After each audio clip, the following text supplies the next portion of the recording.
देखो FIFO period आप क्या करते हो, latest purchase price, what do you do, latest purchase price. लेकिन अगर आपने ध्यान दिया होगा लेटेस्ट परचेज में कितने यूनिट से 1,20,000 ही थे, 1,30,000 थे, सॉरी मिला 1,30,000 थे और यूनिट्स आपके क्लोजिंग स्टॉक में 150 थे।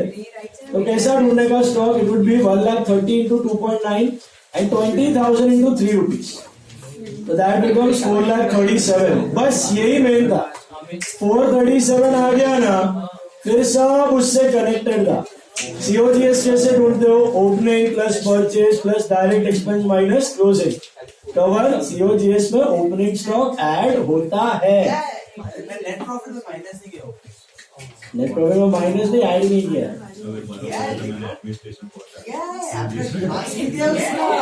सीओजीएस में किया है, नेट प्रॉफिट में खा गया, नेट प्रॉफिट में खा गया। सीओजीएस मिल गया ना, वो लंबा गेम लेने का जरूरत ही नहीं है। सीओजीएस मिल गया, उसके बाद जीपी कैसे मिलता है, सेल्स माइनस सीओजीएस और GP minus indirect expenses NP, vertical statement basic, समझा। यही मैंने डिस्कस भी किया था। फीफो काफी लोग को राइट भी मिला है, लीफो में लोचा मारा। क्या लोचा मारा, आपने ओपनिंग स्टॉक कंसिडर ही नहीं किया। थोड़ा कॉमन सेंस वापरने का, पहला यूनिट किसमें पड़ा है, वो क्या हवा में चला गया, उसके बाद आया फिर बिका, तो ओपनिंग स्टॉक वाला units are there in stock. So LIFO करते वक्त it will be 1,20,000 into 2.85 and 30,000 into 3, that makes it 4,32,000। कुछ लोग को ही राइट मिला, 432,000 आएगा, मिला 432 मिला। फिर सीओजीएस तो वही है, opening plus purchase minus closing, फिर प्रॉफिट भी वही है, sales minus COGS, GP, GP minus indirect expense, profit. और वेटेड एवरेज काफी लोग का राइट है। वेटेड एवरेज में गड़बड़ क्या हुआ, वापस ओपनिंग स्टॉक नहीं लिया, यूनिट्स लेना, रेट लेना। तो वेटेड एवरेज के लिए 120 into 2.85 which is 342, 30,000 into 3 which is 9 lakh and 130 into 2.9, sorry 3 lakh into 3 which is 9 lakh and 130 into 2.9 which is 377. Total is 16,19,000, 1619,000 divided by 5,50,000, so 2.94 per liter आता है। Per unit cost is 2.94 per liter, 2.94, okay. आपने opening stock नहीं लिया तो उधर लोचा हो गया, 2.6 या something you are getting the answer, 2.96, yeah. So it is 2.94 and into number of units 150 you get 4,41,000, rest of the part was all wrong। काफी लोग को फीफो वेटेड एवरेज राइट मिला है, फिर भी सीओजीएस में लोचा मारा। What is the formula for COGS, opening plus purchase plus direct expense minus closing and yes sir, once you have COGS, how do you go for net profit? Sales minus COGS is GP, GP minus indirect expenses NP। बोलो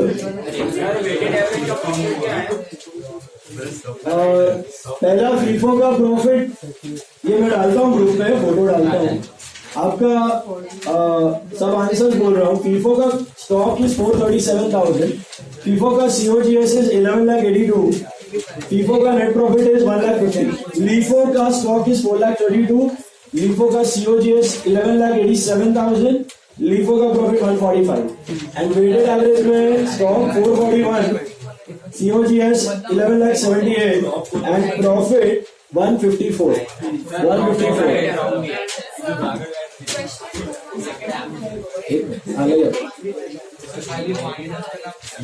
क्या right है, 148 लिखा है,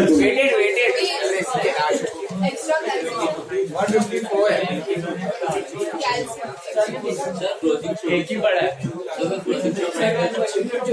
1198 है ना, weighted का COGS 1174 है, लेकिन प्रॉफिट तो राइट है,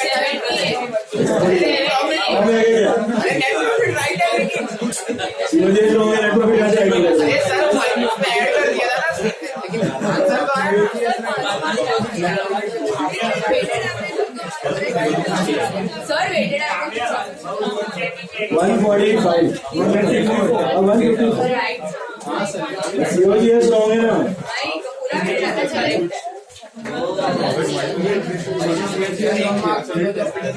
ये तो COGS तो राइट है और यार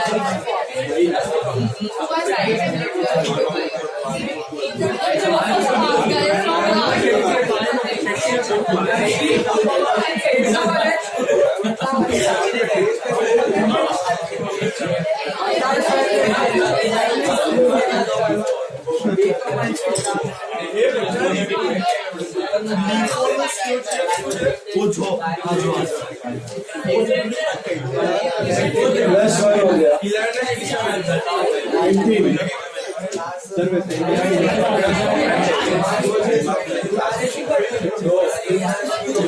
कैलकुलेशन क्या है और सर पहले देख लो ना. मैंने कुछ और लिखा है ये गलत है ना दोस्तों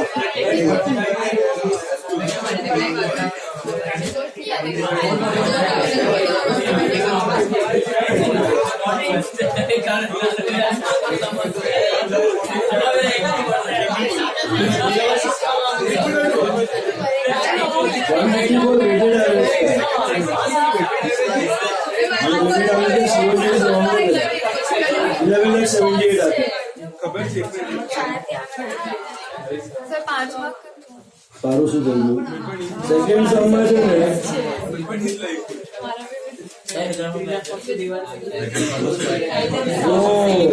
जीपी रेशियो ये कैलकुलेशन एरर है सेकंड सम एक मिनट लिखो ना नहीं मेरा रोक गया. नहीं दिशा दिशा का पेपर किधर सेकंड सम राइट है पूरा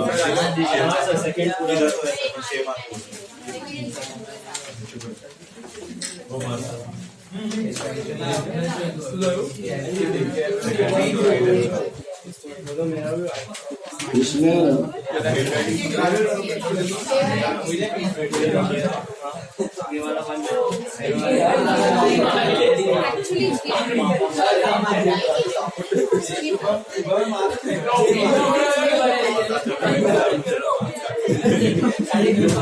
ग्रॉस मार्जिन वाला कुछ कैलकुलेशन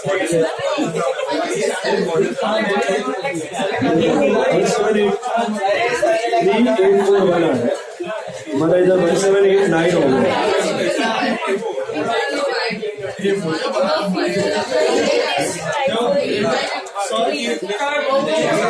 GST रॉन्ग है कैलकुलेट करो रिचार्ज बना लीजिए અને ખાલી આ માઇનસ કરી નાખ્યું છે પ્લસ કરવાનું બસ બીજું કાંઈ એમાં ચાલુ नहीं स्टॉक मिला था ये स्टॉक नहीं है ग्रॉस प्रॉफिट है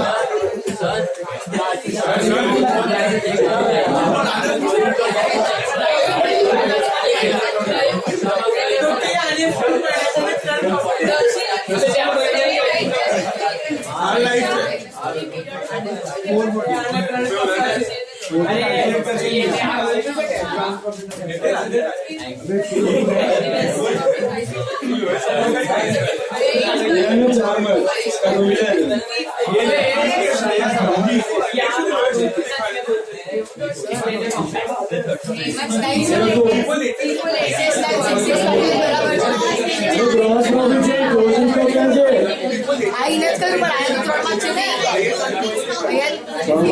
main stock गुडवान gross margin Peru ना क्लोजिंग का गुडवान बिफोर मा હાઈએસ્ટ ના હોય इंफ्लेशनरी कंडीशन में स्टॉक आगे लिखता है COGS OS But the pure coin was शुरू ऐसे GB margin will not so lowest. Go first. FIFO will so lowest. COGS ના 39 માર્ક છે. अरे सीओजीएस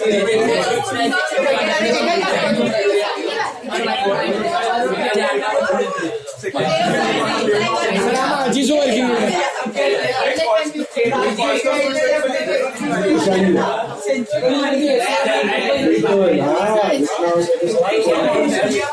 वर्किंग में कुछ नहीं मिला वर्किंग नोट का कंजूसी में गया आपका मार्क्स. डोंट डू कंजूसी इन वर्किंग नोट. डिटेल्स दिखा सकते हो, दिखाओ. CA इज नॉट लाइक 12 कि वर्किंग नोट में नहीं किया, अद्दू फुद्दू कर दिया, चला जाएगा. CA में कड़क वर्किंग नोट चाहिए. Notes, explanatory notes, working notes सब. क्योंकि CA का सोल्यूशन है ना 12 के जैसा नहीं होता. एक स्टैंडर्ड की सोल्यूशन दे दिया और खत्म. CA का जो सजेस्टेड आंसर आता है ना ICAI का, वो भी सोल्यूशंस नहीं होता. वो सजेस्टेड आंसर का सेम आंसर लिखोगे फिर भी कोई एग्जामिनर मार्क्स काट लेगा. तो जिधर जिधर कुछ असम्पशन किया है या जिधर नोट लिखा है या जिधर दो पॉसिबिलिटी है उधर मेंशन करके आने का बराबर. समझा? CA पेपर्स का सिंगल सेट सॉल्यूशंस नहीं होता. ICAI खुद नहीं निकालता. फाउंडेशन भी नहीं, इंटर भी नहीं, फाइनल भी नहीं, MCQs नहीं. I am talking about theory papers. Law का, अकाउंट्स का सिंगल सॉल्यूशन होता ही नहीं है. उनका जो आंसर्स होता है ना सजेस्टेड आंसर्स, वो भी सजेस्टेड आंसर्स होता है. सजेस्टेड आंसर्स का मतलब ऐसा होना चाहिए, बट यही होना चाहिए जरूरी नहीं है. इसलिए वर्किंग नोट का प्रेजेंटेशन आप अलग फॉर्म में करो चलेगा, लेकिन डिटेल्स दिखाओ. डिटेल्स होना चाहिए, एक्सप्लेन करके बराबर उसको समझ में आना चाहिए, ऐसा होना चाहिए. समझा? आपका एक्सप्लेनेशन वो आपका नॉलेज टेस्टिंग का पेपर है बराबर. अभी समझाओ सम लास्ट वाला था. फिर दूसरा चीज था, एक ओपनिंग स्टॉक को कंसिडर करने का था. इन सबका क्लीन बोर्ड हो गया. और वो एक मिस्टेक आपको 8 या 7 मार्क पे गिरा सीखा. ऐसा हुआ था, एक्चुअल पेपर में भी हुआ था. दिसंबर 2020 में हुआ था. अकोमोडेशन बिल आ गया. अकोमोडेशन बिल फर्स्ट टाइम आया, किसी को एक्सपेक्टेशन ही नहीं था अकोमोडेशन बिल आ सकता है. और उसमें भी कौन सा मालूम है? डिस्काउंट वाला था, विट. तो उसमें वो मेन चीज है कि डिस्काउंट का प्रपोर्शन मालूम है. एक पहले बैंक करता है, फिर दूसरा ड्रॉ करता है, फिर ट्रांसफर करता है.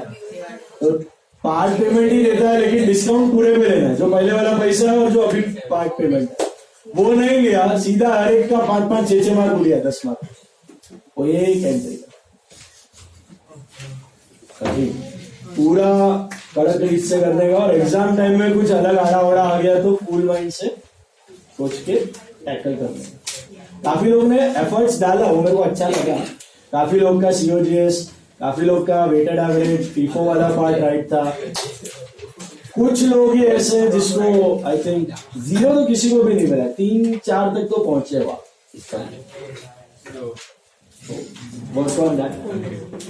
एक्चुअली अगर 3-4 तक पहुंचे होते ना तो आपको 24 आ जाना चाहिए था, क्योंकि बाकी 3 क्वेश्चन प्योर मॉड्यूल के थे.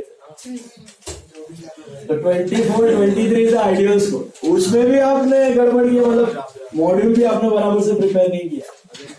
मॉड्यूल तगड़ा प्रिपरेशन होना. 22, 23, 24 वाज डिसेंट.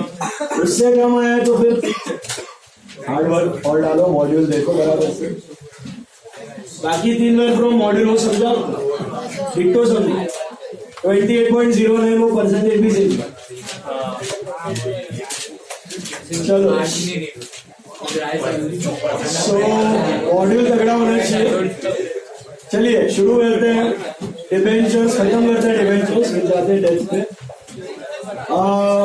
मुझे बताओ डिबेंचर आई थिंक होमवर्क आया आपको 2 समझे.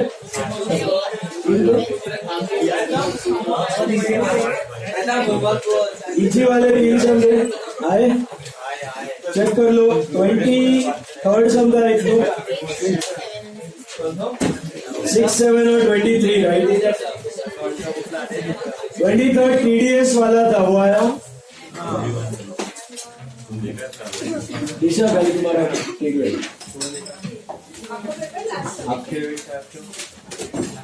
23rd सम देखो ध्यान से.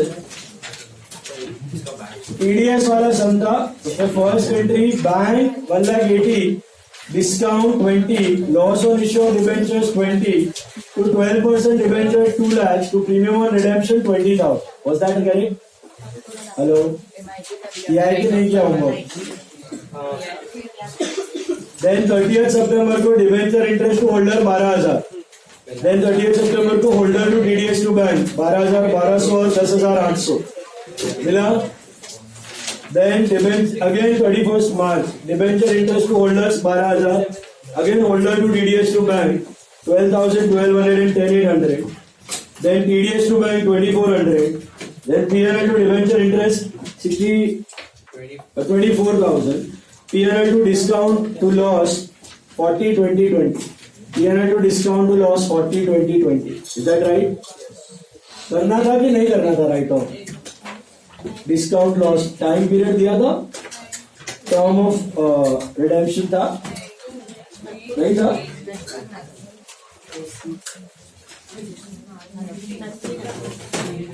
बड़ी थर्ड सम कहाँ दिया था? टर्म ऑफ रिडेम्पशन था ही नहीं. तो पीएनएल डिस्काउंट लॉस कर ही नहीं सकते आप, करना भी नहीं है. कैसे करोगे? 10 साल थोड़ी अज्यूम करना, डिवाइड बाय 10 कर दिया सीधा. नोट अज्यूम दिया है ना टर्म्स, तो ही करने का वो एंट्री बोला था ना मैंने. सॉरी, तो वो वाला एंट्री नहीं आएगा. ठीक है, ये लो.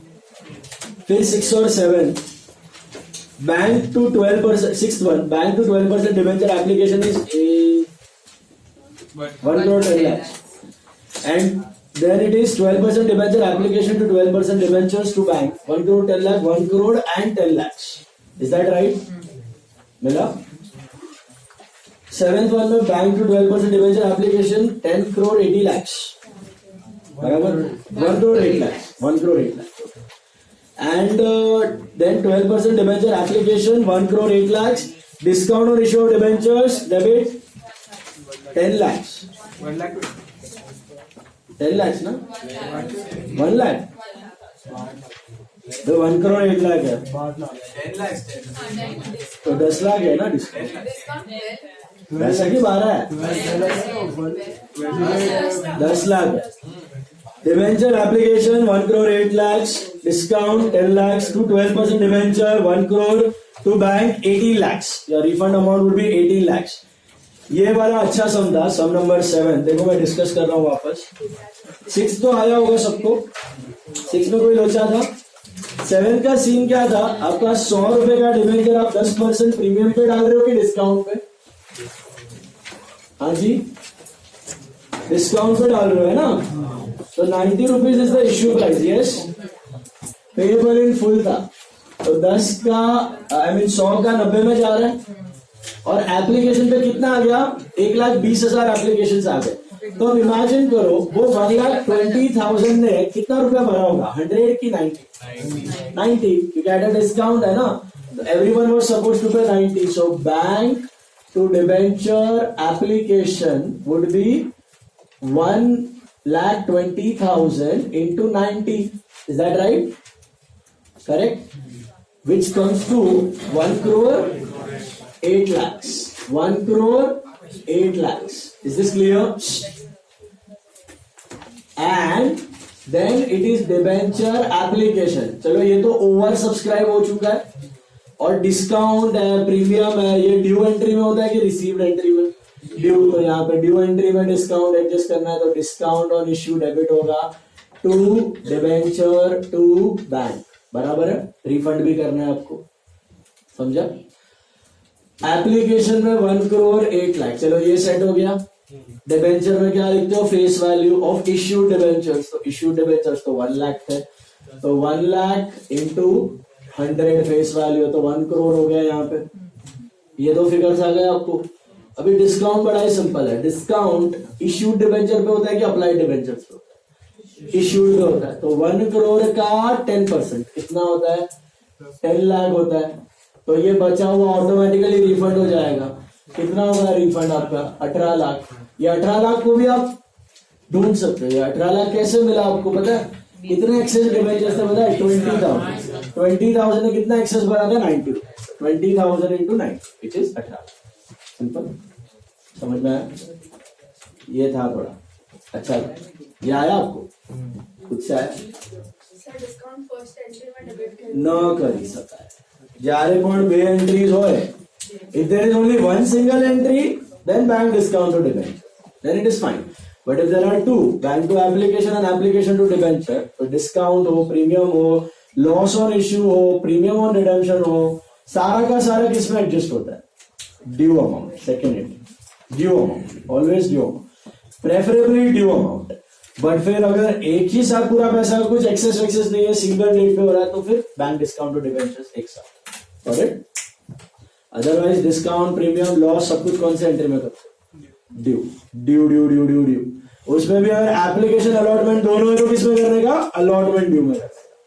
अगर अलॉटमेंट वाला पार्ट नहीं है, सिर्फ एप्लीकेशन है, तो सेकेंड एंट्री में करने का, ड्यू एंट्री। ओके, चलिए लास्ट पार्ट पे जाते हैं, लेजर पार्ट। एक सम बाकी था अपना, सम नंबर 27 पे जाते हैं। On 1st April 2017, Sheru Limited issued 1,12% debentures of 100 each at a discount of 5%, redeemable on 31st March 2022. कितने साल बाद रिडेम्पशन है? 2017, 18, 18, 19, 19, 20, 21, 20, 17, 18, 18, 19, 19, 20, 20, 21, 21, 22, 5 साल के बाद।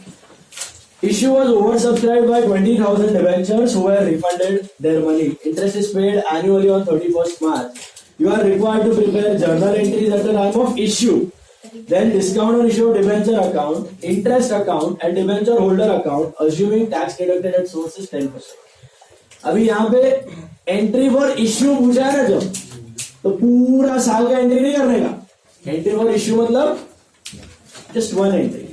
What is that one entry for issue in this case? सोचो, रिडेम्पशन पे कुछ प्रीमियम है कि नहीं है? इश्यू पे डिस्काउंट था और ओवर सब्सक्रिप्शन भी था, तो एक एंट्री के दो अभी किया ना मैंने, सेम स्टफ है। डेट क्या होगी? 1/4/2017 को होगी पहली, क्या होगी? बैंक टू 10% क्या है? 12%। बैंक टू 12% डिबेंचर एप्लीकेशन, सही बात। I think it should B 20,000 over subscribe, तो 1,20,000 into 95 आना चाहिए अभी, जो 5% का डिस्काउंट है।